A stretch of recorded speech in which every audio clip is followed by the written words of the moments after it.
Welcome back to the Word on Fire show. I'm Brandon Vaught, the host and the content director at Word on Fire.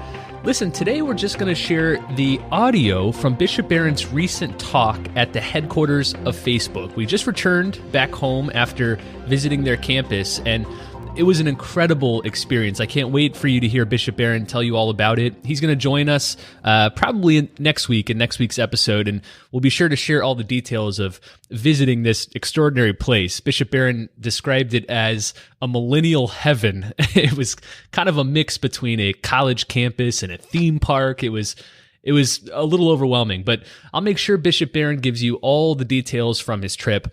Today, though, we wanted to share his talk. He was there to give a talk on how to have a religious argument.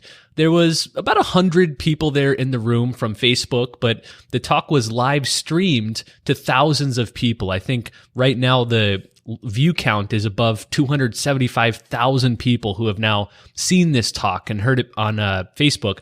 So we wanted to share it with all of you, our Word on Fire faithful. Before I do, though, I wanted to mention one more time that you can pre-order Bishop Barron's exciting new book. We talked about it in the last episode. The book is titled To Light a Fire on the Earth, Proclaiming the Gospel in a Secular Age.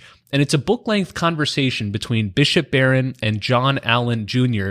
that ranges over all sorts of issues, from Bishop Barron's personal life to evangelization and atheism and social media, beauty, and so much more. So pre-order your copy of the book today by visiting wordonfireshow.com/book. Again, it's wordonfireshow.com/book. When you go there, you'll find a special deal for Word on Fire show listeners. You'll get the lowest price anywhere. So you won't find the book at a lower price anywhere else. And you get free shipping, and you get a few awesome bonuses. So be sure to visit wordonfireshow.com/book and order your copy today. So without further ado, here's Bishop Barron live from Facebook.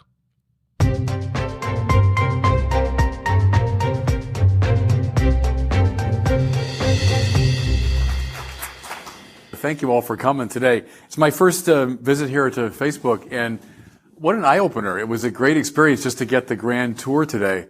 And at the risk of sounding pious, maybe, I can't help but see the extraordinary spiritual power of a place like this, which is connecting so much of the world, and I suppose you could read that in a purely secular way, but I choose not to. I think that's a spiritual thing that you're bringing people together. So that was very moving, honestly, for me to see. So I'm really grateful to everybody here for allowing me to come and talk to you. Now, my topic for today is maybe a little bit surprising. Bishop evangelist coming to talk at Facebook. I could talk about God, I could talk about Jesus, I could talk about the church's moral teaching, maybe some of the hot button issues, etc. But I thought there's something that's more fundamental I think I want to address, especially for this audience, people very attuned to the world of internet and social media. Namely, how to have a religious argument. Now, see, some people said, why are you encouraging people to have arguments? No, see, by argument, I mean something very positive. If you go on much of social media, and I've been doing this now for the past 10 years, doing evangelization through the internet, you'll see a lot of energy around religious issues. There'll be a lot of words exchanged, often very angry ones. A lot of energy. But very little real argument about matters religious. And that's a serious problem. Because if we don't know how to argue about religion, all we're going to do is fight about religion. See, argument to me is a means to peace. That word might sound kind of, confrontational. I mean it in the opposite sense. It's a way to peace. See, here's part of the problem. When it comes to religion, a lot of people in our culture think there are two great options. One is you have to just impose religion on people. Religion's a matter of just simply announcing and imposing a point of view. On the other extreme, you say, well, now, when it comes to religion, all you can do is just tolerate everyone's point of view. See, but I think both of those are non-starters. There's a middle ground. There's a third option, which is real argument, real rational engagement around religious topics. And that's what I want to talk about today, is how to do that. I'll do it now in a very sketchy way, but giving you 5 suggestions and then proposing an example of how it's done. Okay?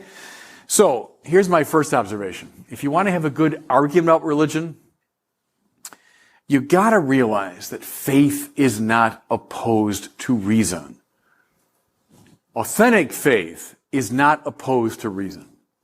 Here's a story. It's kind of a guilty pleasure of mine. I watch Bill Maher's show a lot, the Real Time. And of course, Bill is one of the great atheists of our time. I mean, almost every show will involve some attack on religion. Well, one night he had Ralph Reed on. Ralph Reed, the political commentator, also a very strongly believing evangelical Christian. So Maher and Reed were talking about political matters.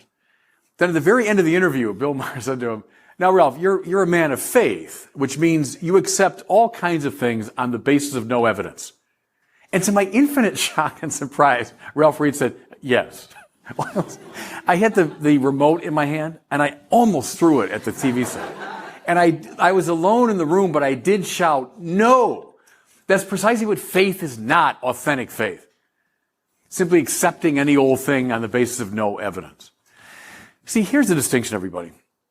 Authentic faith, mind you, is never infra-rational. It's always supra-rational.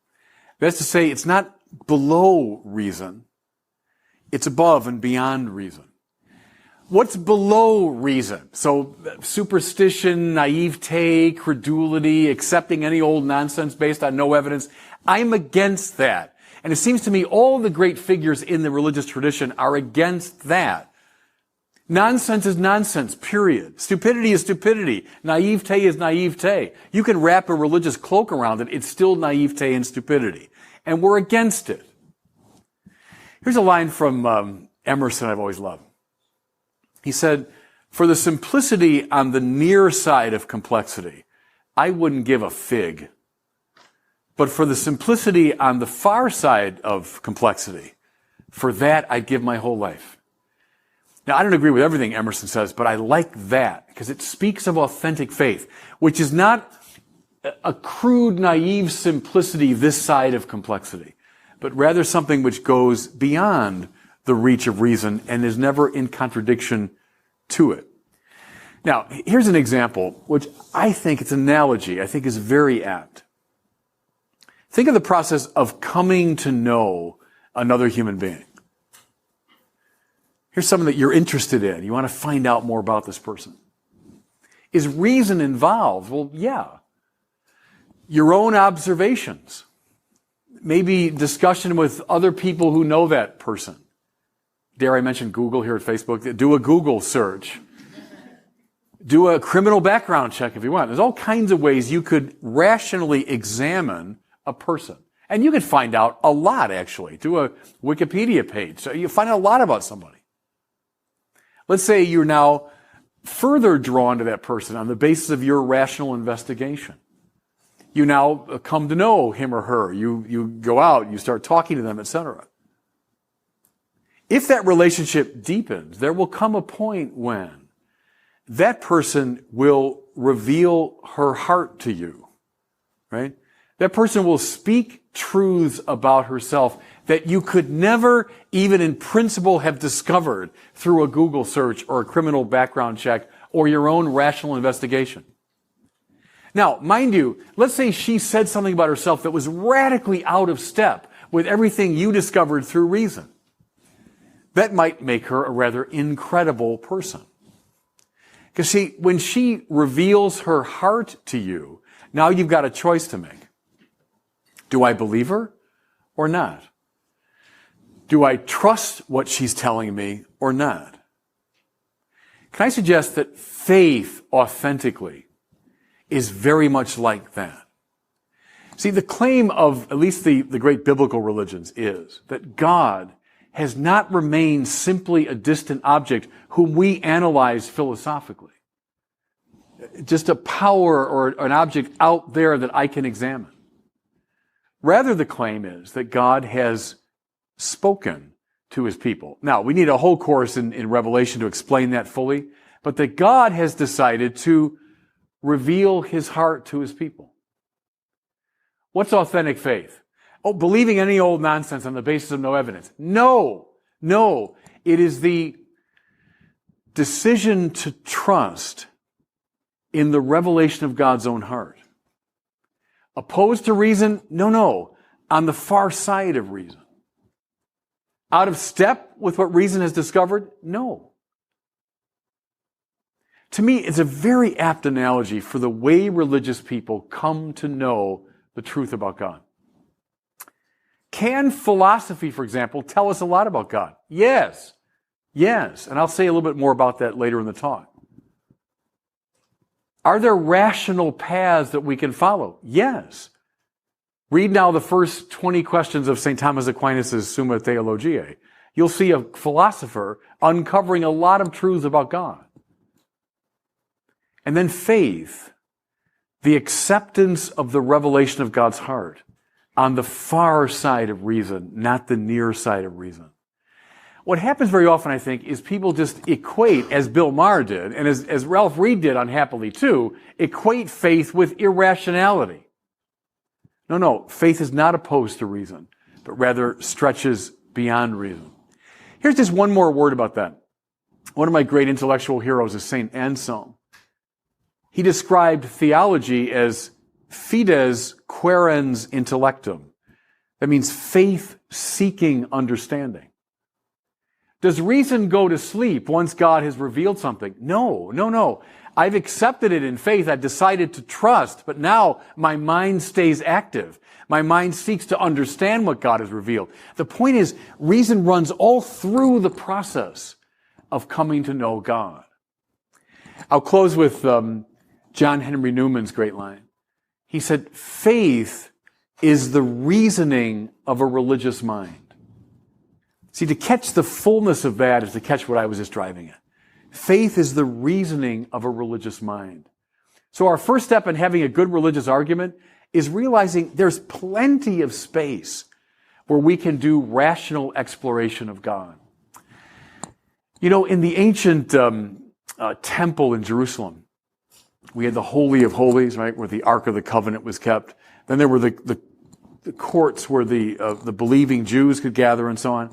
But then within the temple precincts, but kind of on the outer extreme, was the courtyard of the Gentiles. That's where any seeker could come. It was a place within the precincts of the temple, but a place where the Gentiles could find space. I think there's plenty of room still in the courtyard of the Gentiles. This area of philosophy, philosophical theology. And I want to invite people into that space. And I do a lot of that in my internet work. So faith, authentic faith, is not opposed to reason. Here's a second recommendation for having a good religious argument. We have to overcome scientism. Now, I know I'm here on Facebook. I'm in a place where technology has come to a very high expression. Technology grounded in the great achievements of the modern sciences. And I applaud it. I stand here before you as a Catholic bishop, and I applaud science. And I applaud the technology grounded in science, which, as we can see all around us, we've benefited from in enormous ways. Let me just say that right off the bat. But I'm against scientism. What's that? That's the reduction of all knowledge to the scientific form of knowledge. Scientism, the reduction of all knowledge to the scientific form of knowledge. What's the scientific form? The type of knowledge that's come from the use of the scientific method. Careful empirical investigation, followed by the formation of hypotheses, followed by the testing of hypotheses through experimentation, followed by the drawing of conclusions, followed by the retesting of the conclusion, etc., right? The scientific method, which has been, again, massively successful, and the technologies given rise to, massively useful. Which is why, everybody, there's a great temptation in the minds of many, simply to reduce all knowledge to that form of knowledge. I think we can and should embrace the sciences all the way, but not reduce knowledge to that form. I must say, I find this almost every day in my work on in evangelization, in my internet forums, among younger people. This tendency towards scientism. Here's the first basic problem with it. it results in a deep compromise of our humanity, it seems to me. Shakespeare's plays, it's not science. It's not following the scientific method. Entertaining, aesthetically pleasing, of course. But don't tell me there's nothing true in Shakespeare's plays. They don't convey some deep truths about our humanity, about friendship, about life, about death, about fate, about God. Shakespeare, literature, drama can be a bearer of truth. Plato's dialogues, they don't follow the scientific method. But don't tell me that Plato's dialogues don't tell us profound truths about the way we know, about the good life, about the moral life, about God, about the good. Dante's Divine Comedy is not the scientific method. It is indeed aesthetically pleasing, entertaining. But don't tell me it doesn't convey truth as well. The danger of scientism is it blocks out all these other avenues as bearers of the truth. Can I suggest that religion, authentic religion, is not opposed to the sciences, but religion is perhaps a closer cousin to philosophy and to literature and to poetry. In their aesthetic dimension, sure, but also in their truth-bearing dimension. I resist a scientism that would exclude all of this from the richness of human knowing. Here's the other problem with scientism, everybody, is scientism, strictly speaking, is self-refuting, right? The only legitimate way of knowing is the scientific way. How do you know that? How did you empirically observe that? How did you experiment to deliver that truth? In fact, scientism, the claim that all knowledge is reducible to the scientific form of knowledge, is a philosophical claim, not a scientific claim. Now, it may or may not be true, but don't tell me that philosophy is not a bearer of knowledge if you yourself are using philosophy in your articulation of your critique. Does that make sense? Scientism itself is self-refuting. Allow religion as a close cousin of literature and poetry and philosophy to be a bearer of truth. You know, here's just the last thing about scientism, because I come across it all the time in my internet forums. What's the evidence for God? Well, if you're in a scientific framework, I guess you're looking for empirically verifiable evidence. You're looking for physical traces. You're looking for something you can experiment on. And I say over and over again, the one thing God is not in our great tradition is an item within the universe. God is not one being among many, but rather the creator of all things. Therefore, the condition for the possibility of this universe in its totality. Therefore, the one thing you can never do is find God as one item within the universe. Physical traces, where is he? I've called that the Yeti theory of God, right? Is Bigfoot. Some say there is a Bigfoot. Some say there isn't. Well, let's go look. The one thing God is not is that. It's okay to ask for rational warrants for God. There's your courtyard of the Gentiles again. I'm fine with asking for philosophical arguments. I can give you all kinds of them if you want. But don't reduce things to the scientific manner of knowing and then say, well, that's the only kind of knowledge there is, and I can't find God that way, therefore there's no God. No, allow religion to be a cousin to philosophy, poetry, literature as a bearer of truth. Here's my third suggestion for having a good religious argument. We have to be intolerant of mere toleration. Let me say that again. We have to be intolerant of mere toleration. Now, what do I mean? Go back to the 17th century in Europe and the great wars of religion, which devastated Europe, culminating in the 30 Years' War, ending in 1648. Now read the philosophers who wrote in the wake of that experience. This is Descartes, it's Leibniz, it's Kant, it's Hegel. In our country, it's Thomas Jefferson. So many of the great modern Enlightenment philosophers were writing in the wake of that experience of a Europe devastated by religious warfare. What was their resolution? let's come up with some system whereby the government tolerates religion and religious people as long as they kind of keep their religion to themselves. Stanley Hauerwas, the great Methodist theologian, calls this the Great Compromise that was struck in the 17th century and then often enshrined in constitutions in the 18th century, including ours. The Great Compromise is we'll tolerate religion as long as religion kind of keeps to itself and doesn't come out in this dangerous way in the public space. And so that's part of our etiquette in our country to this day, is to tolerate religion as a private practice. What do we do thereby, however? We turn religion thereby into a kind of hobby or avocation. Right? You got a hobby, it's something you like to do, sailing or playing poker or whatever it is, and it's your private preoccupation. Fine. And I tolerate that. I'm happy that you have that hobby. But the one thing you never do with a hobby is argue for it publicly, right? I mean, you could share your enthusiasm, but no one's going to say, everybody should have this hobby. I'm going to make a public argument that everyone should share my hobby. No, it's your private preoccupation. What's happened with a mere toleration of religion is we've turned religion into that kind of thing. A private hobby that I can, maybe discuss with fellow devotees of the hobby.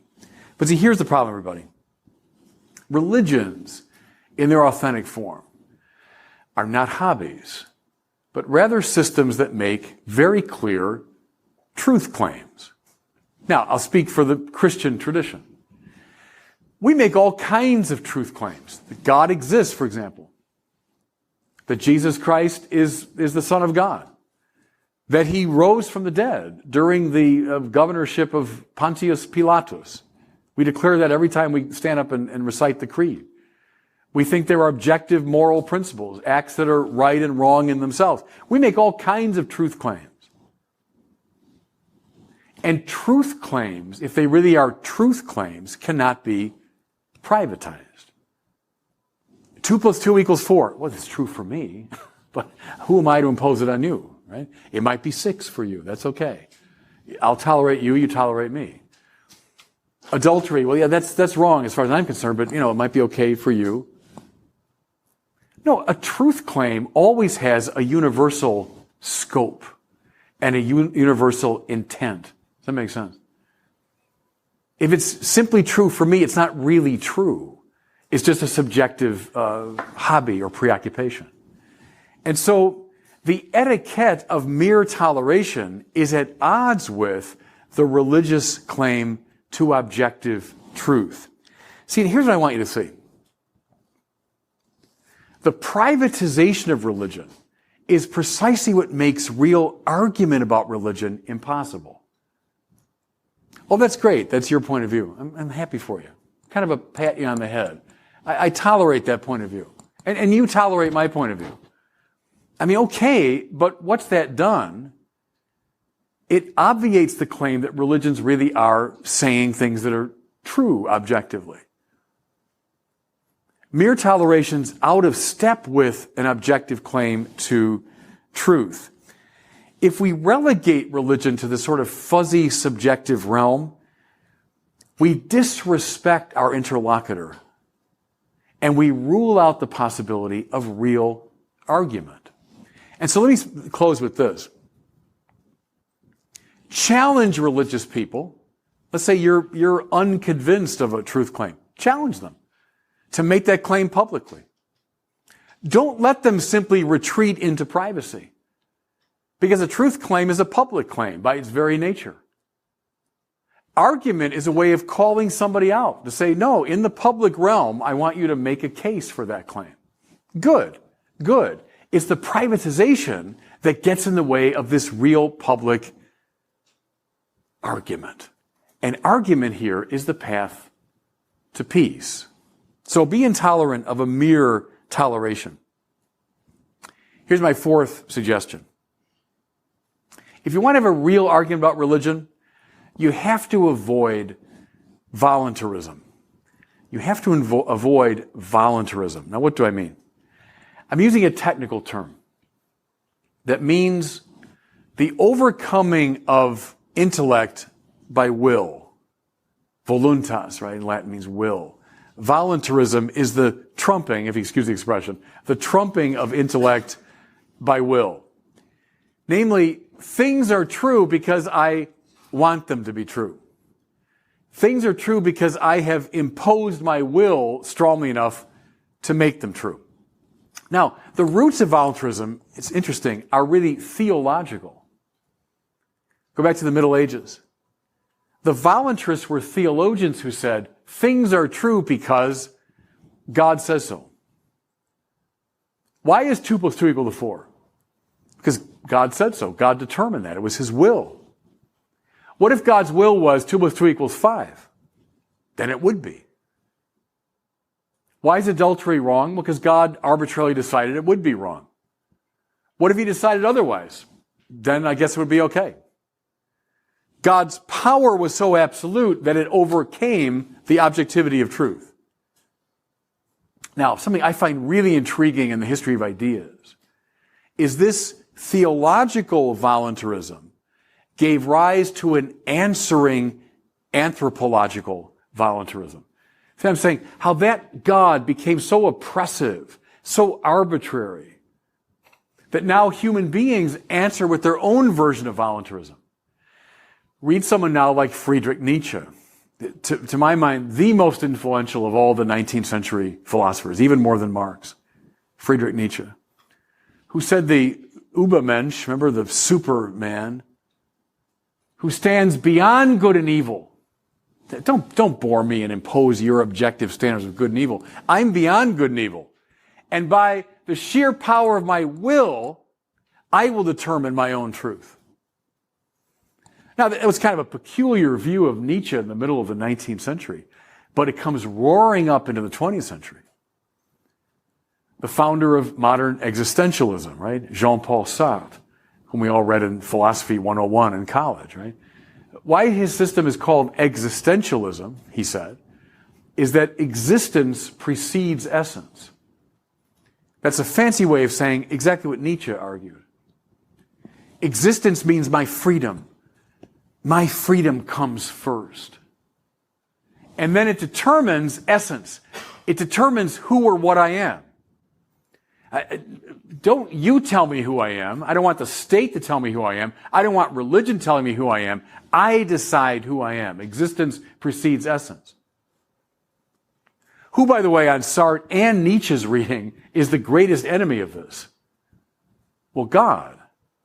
God, this objective norm of truth and goodness. That's why Sartre said, if God exists, I'm not free. But I am free. Therefore, God does not exist. That's why atheism is essential to existentialism. And the death of God was essential to Nietzsche's view, right?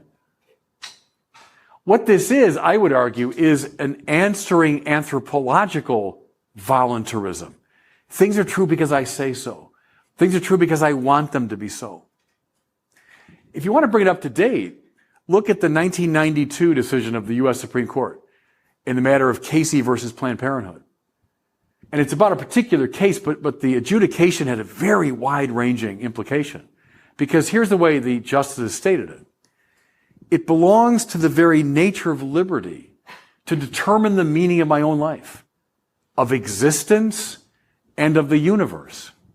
It's kind of breathtaking claim. It belongs to the nature of my liberty to determine the meaning of everything. Do you see when I say the trumping of intellect by will, the determination of truth through power?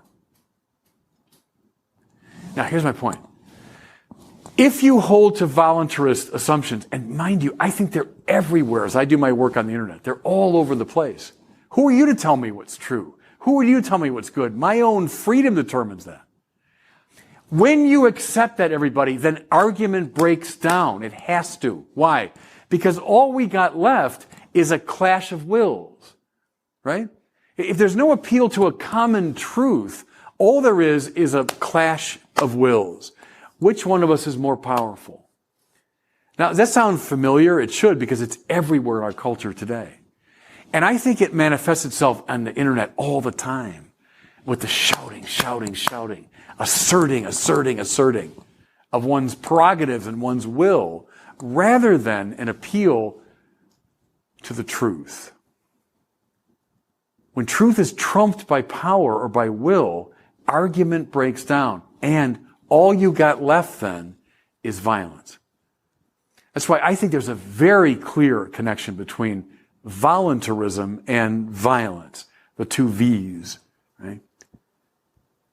Read, by the way, Pope Benedict's famous speech at Regensburg that was so controversial because of the comments about Islam. But at the heart of that speech was exactly this point I'm making. The danger of voluntarism leading to violence rather than to argument. And see how argument here is a good thing. Argument does not mean tendentiousness. It means overcoming this sheer willful violence. So voluntarism we have to set aside. Here's a final recommendation, more practical now. And that is, if you're involved in these internet conversations, you're involved even in a direct conversation about religion, seek with great patience to understand your opponent's position. Seek with great patience to understand your opponent's position. Paul Tillich, the great Protestant theologian, said, religion is ultimate concern. I always like that little description. So, right now I'm concerned about this speech. Right now you're concerned to a degree with me. Later I'll be concerned about getting my plane back to LA. I'm concerned about my mother right now who's not doing that well. We have a whole range of concerns, all of us, right? What's religion, Tillich said? What concerns us ultimately. Can you see why there's a lot of energy around religion? Why there's a lot of passion around religion? Because you're touching on very sacred ground. I mean sacred here, psychologically sacred ground. What concerns my heart most profoundly is the religious. And so, of course, there are strong feelings. And see, I've been at this for about 10 years doing internet ministry and evangelization. And I'm on comm boxes all the time. So I'll do an article or a video or something, and then people comment. Which, by the way, when I first started in my naivete, I didn't know people could comment. I found out very quickly, Well, people love to comment about religion, often in passionate, even obscene ways. I hear very clearly from them when they disagree with me. And so it's very tempting, I get that, very tempting just to fire back why you're wrong, I found it's very good to take this step back. And some in the room are old enough to remember the psychologist Carl Rogers, who was very big when I was going through school in the seminary. And Rogers had this psychology of unconditional positive regard.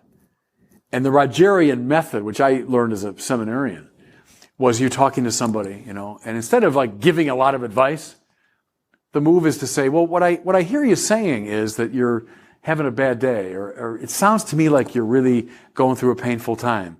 You mirror back in a sort of unconditionally loving way what you've heard the person say, right?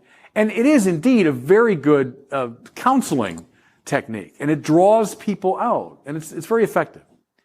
Well, I found, and I don't always do it, I'll confess, I don't always do it, but something like the Rogerian approach can be very helpful when you're in one of these passionate religious discussions or arguments. Step back. It sounds to me like what you're really concerned about is X, Y, or Z. Or, if I'm understanding your argument correctly, what you're saying is X, Y, and Z. I find that to be a very useful moment. Because first, it's like taking a time out, to let our passions die down a little bit. But also really helps you to clarify for yourself what your opponent is saying, and thereby answer his or her question much more effectively. See, also everybody, and this I hope is clear to everyone, that when it comes to religion, there's rarely just a knockdown argument one way or the other, right? I mean, most people have something right to say as they're articulating their position on a religious matter. Find that. Instead of going after what's wrong, you say, hey, what's really right in what you're saying is this. And I find that is an extraordinarily helpful way to get us past some of these, passionate impasses. Tread lightly, tread compassionately when dealing with people's ultimate concern. Okay. In the last 5 minutes I have, what I want to do. So the 5, let me just review those for you before I give you this last example. My 5 recommendations. Just remember, faith is not opposed to reason. It's beyond reason, not below reason. Okay? Secondly, we got to overcome scientism. Don't shoot the horse in the starting gate with a scientistic view. You're not going to find God through the scientific method. It doesn't mean belief in God is irrational or that there aren't rational paths. Thirdly, don't just privatize or subjectivize religion. Don't just merely tolerate it as though you're patting it on the head. Rather, challenge religious people to come forward with a public argument. Fourthly, avoid voluntarism. This can't just be a matter of will. Then we just end up shouting and we end up just fighting who's got more power rather than appealing to reason. And then finally, do your Rogerian psychology and really listen to the other person's point of view and find something positive in it. Okay, those are my recommendations. I want to close with an example of, I think, someone who knew how to do all of this remarkably well. I want to go back to a time and to a person that exemplified beautifully having a public religious argument. And it might surprise you a bit, but I'm going to go back to the Middle Ages. Now, I know there's this great prejudice, and it's born of the Enlightenment, that, prior to the Enlightenment, prior to Descartes and the rise of the modern sciences, all you've got is darkness. So from the classical period, then this long period of darkness, and then we have the wonderful Enlightenment and the rise of the sciences, right? Well, see, I repudiate that. There's, in fact, a very rich intellectualism at work in the Middle Ages, and I'm going to argue it's a great model for us, especially a man who's my intellectual hero, and the reason I'm a priest, and that's St. Thomas Aquinas. And I think Aquinas exemplifies how to have, in a very effective way, a public religious argument. So I just want to say a few things about Thomas as I close. In the Middle Ages, the great universities, which of course arose during the Middle Ages. So the whole university system comes out of the heart of the church, as John Paul II said. It arises in these great cities of Europe where the cathedral schools kind of burgeoned into what we now know as universities. So in Bologna, Paris, and Cologne, and Oxford, and elsewhere, right? So Thomas Aquinas is a great professor at the University of Paris, which was the leading school at the time. The pedagogical method in the Middle Ages was not the lecture. So what we're used to is, Herr Doctor Professor comes in to his lectern and has his notes and lectures. Well, that's from the 19th century German system that we took in our country in the 19th and 20th centuries. But that's not how they did it in the Middle Ages. Rather, they used what was called the quaestio disputata. That means the disputed question, right? They would gather in a public place like this. The professor was there with one of his, we call them doctoral students, and then people would come in just like this. And the professor would propose an issue, whatever the issue was, about God or about eternal life or about the soul or whatever. And then he'd entertain objections and questions from the floor. And this would go on for several hours, this lively back and forth of objection and response. Now see, if you pick up a text of St. Thomas Aquinas and you read it and say, well, it's kind of a dry text, see it as the literary version of a quaestio disputata. It's the written version of this very lively exchange. So let me just show you how that worked. Aquinas begins with what they call the utrum. Utrum just means whether in Latin. Utrum Deus sit, one of his famous questions. Whether God is, whether there is a God. Notice something, please. A Dominican friar, a priest, right, in the high Middle Ages, in a public forum, asked the question whether there's a God.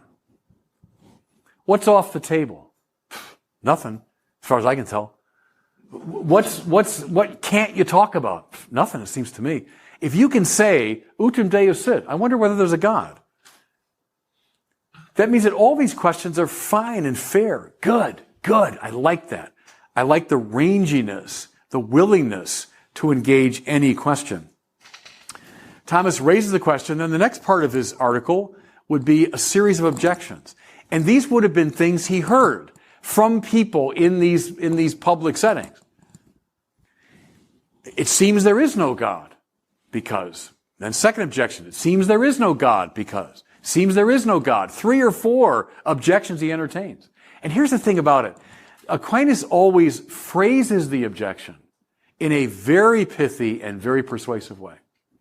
He does not deal with straw men. You know what I mean? He will allow the objector to articulate his position with great pithiness and clarity. I'll give you an example. One of the objections to the proposition that God exists is this. If one of 2 contraries be infinite, the other would be altogether destroyed. If there were an infinite heat, there'd be no cold. But God is described as the infinite good. Therefore, if God exists, there should be no evil. But there is evil. Therefore, God does not exist. Now, Thomas will answer that objection, but that's a darn good argument, isn't it? Stephen Fry, Christopher Hitchens, Dawkins, Thomas formulates it far better than any of them ever did. My point is, he's not afraid of the objections. In fact, he'll set them up in the most convincing manner. After the objections, Thomas gives his great response. Now, see, it's very important, I think, everybody. It's very important. A questing mind, yes. Curious mind, yes. Open to objection, different point of view, yes, all that. But at the end of the day, Aquinas offers a resolution. See, he was not a romantic of the quest. We have a lot of that in our culture today, that what matters is the quest, right? What matters is always to be seeking. No, Thomas knew what G.K. Chesterton knew, that the open mind is like the open mouth. It's meant to bite down on something nourishing, you know. I mean, if your mind is open all the time and nothing but open, everything will just fall out of it, right? So there's a point to resolving a religious question. We can come to some knowledge about it. So the utrum, then the objections, then this response, but then finally Aquinas returns to the objections and answers them. And here's the thing I want you to see about that. Almost invariably, Aquinas will say, what's right in the objector is X, Y, and Z. But now in light of my response, we can see why it's not perfectly valid. Next one. What's really correct in this one is X, Y, and Z. However, we put it now in a wider context. There's always a generosity of spirit in regard to the objectors. Here's the thing, too, and I'll bring it to a close with this. Thomas Aquinas, so great Christian theologian, monk, or Dominican friar. Does he use the Bible? Yes, indeed. Does he use the great figures of the Christian tradition like Augustine and others? Yes, indeed. But Aquinas also uses Moses Maimonides, the great Jewish rabbi, whom he always refers to very reverently as Rabbi Moises in his Latin. He cites Averroes, Avicenna, Avicebron, the great Muslim masters. Thomas learned some of his highest metaphysics from Muslim masters. He cites Aristotle and Cicero, pagan authorities, always with the greatest respect. What I love is he sets up a kind of graduate level seminar where all these voices are heard, arguments made publicly. There's no patting on the head and privatization of religion, but these are made in a public forum with deep respect and yet the willingness to resolve religious questions too. Can I modestly suggest, everybody, that it would not be a bad model for us who are seeking to find a way to make a religious argument to study the way Thomas Aquinas did it, which actually, I think, leads us much more effectively on a path not only toward the truth, but a path toward peace. Thank you all for listening today. Good being with you. Well, thanks for listening to this episode of the Word on Fire show. I hope you enjoyed Bishop Barron's talk at Facebook. Bishop Barron should be with us back in the studio next week. And again, I'll be sure that he shares all the details with you about his visit to the campus of Facebook. One more reminder, be sure to pre-order your copy of Bishop Barron's new book. It's titled To Light a Fire on the Earth, and you can find it at wordonfireshow.com/book. You get the book for the lowest price anywhere, you get free shipping, you get some awesome bonuses, so it's a total no-brainer. Just go to wordonfireshow.com/book. Well, thanks so much, and we'll see you next week on the Word on Fire show.